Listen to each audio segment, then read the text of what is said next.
ચાર વાગ્યા સુધી 92 તાલુકામાં વરસ્યો વરસાદ. સૌથી વધુ વલસાડના વાપીમાં 7.5 ઇંચથી વધુ, 11 તાલુકામાં 3 ઇંચથી વધુ વરસાદ.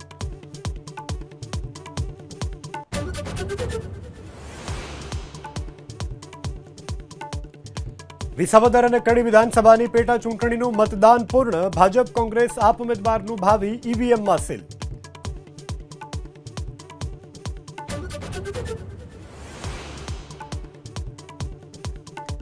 બનાસકાંઠાના પાલનપુરમાં ફૂડ એન્ડ ડ્રગ વિભાગની કાર્યવાહી. ચંડીસર જીઆઈડીસીમાંથી શંકાસ્પદ ઘીનો જથ્થો જપ્ત.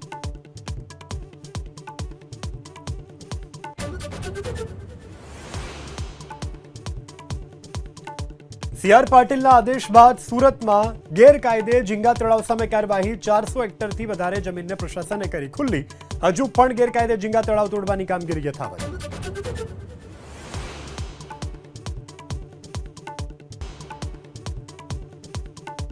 ઈરાને ઇઝરાયલ પર કર્યો મિસાઇલથી હુમલો. તેલ અવીવમાં સ્ટોક એક્સચેન્જની ઇમારતને નુકસાન. રહેણાંક વિસ્તારમાં ઘરો વાહનોમાં લાગી આગ.